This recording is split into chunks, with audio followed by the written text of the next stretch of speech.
Hi dear student, पिछली बार जो है हमने हमारा जो 3 आर्टिकल कंसीडर किए थे, एप्लीकेशन ऑफ गॉस लॉ था। और उसके बाद का जो इम्पोर्टेंट जो आर्टिकल है इलेक्ट्रोस्टैटिक चैप्टर का, जो जो न्यू सिलेबस जो हमारे इसमें जो ऐड हुआ है, न्यू पोर्शन, वो electric potential due two point charge है। ओके, तो उसका एक्सप्रेशन निकालने से पहले वो जो एक्सप्रेशन डिपेंड्स है वो है एक्सप्रेशन फॉर पोटेंशियल एनर्जी के एक्सप्रेशन पर डिपेंड्स है।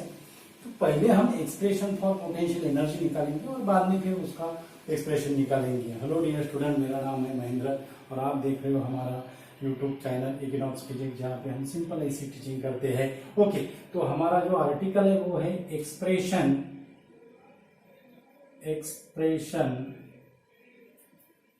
For potential energy. ओके, आपको डियर स्टूडेंट पोटेंशियल एनर्जी के बारे में पता है। हमने ग्रेविटेशन चैप्टर में ग्रेविटेशनल पोटेंशियल एनर्जी के बारे में पढ़ा है। तो ग्रेविटेशनल पोटेंशियल एनर्जी क्या है? It is nothing but the work done against the gravitational force of attraction, and this work is stored in the form of potential energy. In the form of potential energy. This potential energy, it is the storage form, and it is depends upon the relative position of the constituents of the particles. Okay, तो यहाँ पे हमें electric potential energy करना है, electrostatic potential energy का expression निकालना है। तो ये वर्क डन कौन से फोर्स से अगेंस्ट होगा? इलेक्ट्रोस्टैटिक फोर्स के अगेंस्ट से। That is the work is done against the electrostatic force, और उसको हम क्या कहते हैं? That is the F into dr. du that is equal to potential energy is nothing but the work is done against the force. और कौन सा force है? That is the electrostatic force, और अगेंस्ट है इसलिए यहाँ पे क्या आया है? That is the minus sign. Okay, तो अब ये पोटेंशियल एनर्जी का एक्सप्रेशन निकालने के लिए हमें सर्टन चार्ज कंसीडर करना पड़ेगा फिक्स पॉइंट पे इन स्पेस में। ओके, तो ये हो गया हमारा positive charge Q, it is place at a point in a space, fix point in a space. और ये चार्ज के पास अगर हमने दूसरा अगर चार्ज अगर लाया तो इसकी पोटेंशियल एनर्जी क्या होगी? चेंज होगी। और वो दूसरा दूसरा चार्ज लाने के लिए हमें क्या करना पड़ेगा? वर्क डन करना पड़ेगा। हमने पहले कहा है कि work is done against the electrostatic force, this work is stored as a change in potential energy. तो क्या होगा? इसके पास अगर हमने चार्ज अगर लाया तो पोटेंशियल एनर्जी का चेंज कैसा होगा? इंक्रीज होगा या डिक्रीज होगा? It is increases because the charge is displaced through a distance dr। और ओके, तो उसके बाद यहाँ पे अगर हमें चार्ज अगर लाना है तो हमें पहले चार्ज की पोजीशन रखना पड़ेगी। तो ये पोजीशन पे हमने चार्ज रखा है, ये पोजीशन पे, और हमें ये चार्ज के पास लाना है बी पोजीशन पे। ओके, तो यहाँ पे हमने ये हमारा Q0 चार्ज है, यहाँ पे ये लिखते हैं, कहीं पे भी लिखा भी चलेगा इलेक्ट्रॉन, ये है, और यहाँ पे है Q0। ओके, तो बी पोजीशन पे इसको हमें लाना है, बी पॉइंट पे लाना है। तो ये यहाँ पे होगा इलेक्ट्रोस्टैटिक फोर्स रहेगा। ओके, तो हमें वर्क डन कैसे अगेंस्ट करना है? ये इलेक्ट्रोस्टैटिक फोर्स के अगेंस्ट में करना है through a smallest displacement dr। Okay, dr की और इलेक्ट्रोस्टैटिक फोर्स की डायरेक्शन कैसी है? अपोजिट है। तो du that is equal to minus dr। Okay, तो उसके बाद अगर हमें अब चेंज इन पोटेंशियल एनर्जी निकालना है, ओके, उसके बाद क्या करेंगे? ये पॉइंट और बी पॉइंट है, इसकी पोजीशन हमें, ये जो सर्टन फिक्स चार्ज हमने लिया है वहां से कितना डिस्टेंस है, तो इसको हमें दिखाना है। ये पॉइंट है r1 डिस्टेंस पे, और यहां से जो बी पॉइंट जो है वो है r2 डिस्टेंस पे। ओके, तो ये होगा इनिशियल पोजीशन, ये होगी फाइनल पोजीशन। तो यहाँ पे जो चेंज इन पोटेंशियल एनर्जी रहेगी उसका अगर हमें निकालना है तो ये इक्वेशन का हमें इंटीग्रेशन करना पड़ेगा, और लिमिट होगा हमारा r1 to r2 du that is equal to integration of R1 to R2 minus FV okay. अब इलेक्ट्रोस्टैटिक फोर्स का जो इक्वेशन रहेगा, electrostatic force acting between two charges separated by distance r, तो वो इसका इक्वेशन क्या होगा, FE that is equal to minus 1/4πε0 Q0 upon r square into unit vector r।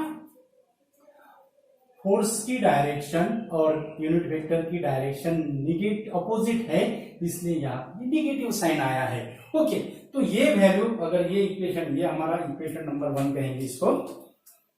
बहुत इजी ऐसा एक्सप्रेशन है डियर स्टूडेंट, आगे तो इससे भी बहुत इजी है। ओके, उसके बाद ये इक्वेशन ये इक्वेशन अगर हमने फर्स्ट इक्वेशन में अगर सब्स्टिट्यूट किया तो हमें क्या मिलेगा, that is del U that is equal to minus 1/4πε0 Q0 r square और यहाँ पे आएगा r dr, यहाँ पे क्या आएगा r dr। ओके, और इंटीग्रेशन में तो ये रहेगा that is R1 to R2। Integration में इस FE की वैल्यू हमने सब्स्टिट्यूट की है यहां पे, ठीक है। उसके बाद ये जो डेल यू जो होगा, वो डेल यू क्या होगा, माइनस 1/4πε0 Q0 और इसका जो रहेगा r स्क्वायर dr का इंटीग्रेशन 1/r² dr का इंटीग्रेशन होगा माइनस 1/r और उसके बाद लिमिट रहेगी R1 to R2। क्या रहेगा लिमिट R1 to R2। बाद में del U that is equal to Q0 4πε0 1/R2 minus 1/R1 1/R2 minus 1/R1। अब ये 1/r² dr का इंटीग्रेशन कैसे निकाला, इंटीग्रेशन 1/r² dr का इंटीग्रेशन कैसे निकाला, तो यहाँ पे हम समझाते हैं। अब 1/r² क्या होगा, r to the power -2 dr होगा। अब जो जनरल जो फॉर्मूला है x to the power n dx that is equal to x to the power n+1 upon n+1। Okay, तो यहां हमें क्या मिलेगा, r to the power -2+1 upon -2+1 -2+1 यानी r टू द पावर -1 होगा। r टू द पावर -1 हम लिखेंगे 1/r और -2+1 का -1 यानी यहां होगा -1/r। ये है डियर स्टूडेंट -1/r और लिमिट क्या होगा R1 to R2। ओके, अब इसके अगर लिमिट सब्स्टिट्यूट किए -1/r का लिमिट के बाद हमें इक्वेशन क्या मिलता है, देखेंगे इक्वेशन क्या मिलेगा। ये होगा upper limit -1/r2 minus of lower limit 1/r1। Okay, तो यहां क्या मिलेगा -1/r2 प्लस 1/r1। तो ये इसका हो गया। अब ये माइनस साइन से इसको हमने यहां पे मल्टीप्लीकेशन किया तो जो माइनस साइन है वो क्या होगा, प्लस होगा, और जो प्लस साइन है वो क्या होगा, माइनस होगा। यानी -1/r2 क्या होगा, +1/r2 और जो +1/r1 जो है वो क्या होगा, -1/r1। तो ये होगा हमारा फाइनल। तो ये जो चेंज इन पोटेंशियल एनर्जी है, this change in potential energy is nothing but the work is done against the electrostatic force. तो इसको हम ऐसे भी लिख सकते हैं, W ये भी that is equal to 1/4πε0 Q0 1/r2 minus 1/r1 1/r2 minus 1/r1। Okay, अब ये जो चेंज इन पोटेंशियल एनर्जी है, अब हमें पोटेंशियल एनर्जी का कैलकुलेशन करना है, पोटेंशियल एनर्जी का डिफाइन करना है। तो उसके लिए हमें क्या करना पड़ेगा, एक रेफरेंस पॉइंट चूज करना पड़ेगा। किसी का भी अगर हमें मेजरमेंट अगर करना है तो हम रेफरेंस पॉइंट क्या करते चूज करते हैं। और पोटेंशियल एनर्जी के लिए रेफरेंस पॉइंट क्या होगा, at a infinite distance the electrostatic force is equal to 0, so potential energy is equal to 0. 0 potential energy is acts as a r tends to infinity. So 2 point charges separated at a distance r, q1 q2 q1 q2, 2 point charges है, 2 point charges separated by a distance r, तो उसकी potential energy क्या होगी, that is u of r, that is equal to 1/4 pi epsilon 0 q1 q2 by r, q1 q2 by r, क्योंकि हमें क्या करना है, जीरो पोटेंशियल एनर्जी कहां पे आएगी, r टेंड्स टू इंफिनिटी। और इसको अगर हमने पोटेंशियल एनर्जी का मेजरमेंट में अगर कन्वर्शन अगर किया तो हमें क्या लेना है, that is r1 tends to infinity and r2 tends to r, r1 tends to infinity और r2 tends to r, r1 tends to infinity and 1 upon infinity, 1 upon infinity की वैल्यू क्या है, 0 है, और 1 बाय r2, 1 बाय r2 की value, r2 की value r है, तो यहाँ पे क्या आएगा, 1 बाय r आएगा। ओके, तो सेम हमें फॉर्मूला मिला है, सिर्फ q0 से यहाँ पे हमने 2 पॉइंट चार्ज कंसीडर किए हैं, q1 q2। ओके, तो ये है हमारा पोटेंशियल एनर्जी का expression, that is the potential energy which is nothing but the work is done. अब पोटेंशियल एनर्जी का एसआई यूनिट आपको पता है डियर स्टूडेंट, पोटेंशियल एनर्जी का एसआई यूनिट क्या है, पोटेंशियल एनर्जी का एसआई यूनिट है, कहां पे लिखते हैं पोटेंशियल एनर्जी का एसआई, इसको हम रख कर देते हैं, आप इसका स्क्रीनशॉट निकाल लीजिएगा डियर स्टूडेंट। पोटेंशियल एनर्जी का जो एसआई यूनिट है वो एसआई यूनिट है जूल। कौन सी भी एनर्जी रहे उसका यूनिट क्या होगा, एसआई यूनिट, एसआई यूनिट ये है joule. Okay, capital J, potential energy का यूनिट क्या है, जूल है। अब 1 जूल ऑफ एनर्जी कब होगी, 1 जूल ऑफ पोटेंशियल एनर्जी कब होगी, दैट इज व्हेन वी से 1 joule of energy, 1 joule of energy, 1 joule of energy कब होगी, 1 joule of energy when the 1 coulomb of charge, 1 coulomb of charge displace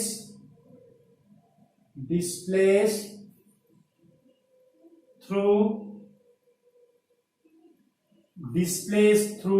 potential difference 1 volt। 1 joule of energy कब होंगी, 1 joule of energy when the 1 coulomb of charge displaced through potential difference 1 volt, displaced through potential difference 1 volt or transferred through potential difference 1 volt। Okay, तो energy का और एक unit है dear student electron volt, और electron volt का और joule का क्या रिलेशन है, that is 1.6 into 10 to the power minus 19 joule. ठीक है, अब ये होगा इलेक्ट्रॉन वोल्ट। अब इसको अगर हमें किलो इलेक्ट्रॉन वोल्ट अगर करना है, इसको अगर हमें किलो इलेक्ट्रॉन वोल्ट अगर करना है, 1 इलेक्ट्रॉन वोल्ट का अगर हमें किलो इलेक्ट्रॉन वोल्ट करना है, 1 किलो इलेक्ट्रॉन वोल्ट, तो किलो यानी 10 टू द पावर 3, यानी इसको हमें 10 टू द पावर 3 से मल्टीप्लीकेशन करना पड़ेगा, 10 to the power minus 19 into 10 to the power 3 joule, यानी ये होता है 1.6 into 10 to the power minus 16 joule. Okay, अब 1 million electron volt, 1 million electron volt, 1 million electron volt अगर हमें अगर करना है तो इससे हमें 1.6 into 10 to the power minus 19 into 10 to the power 6 joule, तो ये हमें मिलेगा 1.6 into 10 to the power minus 13 joule. ये होगा मिलियन इलेक्ट्रॉन वोल्ट है डियर स्टूडेंट, यानी 10 का पावर क्या है 6 है। अब इसका अगर हमें, ये मिलियन होगा, अब इसका अगर हमें मिली अगर करना है, 1 मिली, स्मॉल m लिखते हैं, milli, 1 milli electron volt, 1 milli electron volt का इलेक्ट्रॉन वोल्ट कितना होगा, 0.001। ओके, 0.001 इलेक्ट्रॉन वोल्ट हो गए। अब इसको हम कैसे लिखते हैं, 0.001 into 1.6 into 10 to the power -19 joule, direct भी लिख सकते थे डियर स्टूडेंट।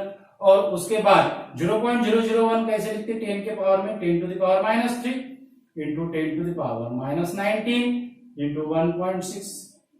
ओके, अब क्या होगा, यहां पे हमें मिलेगा 1.6 into 10 to the power -22 joule.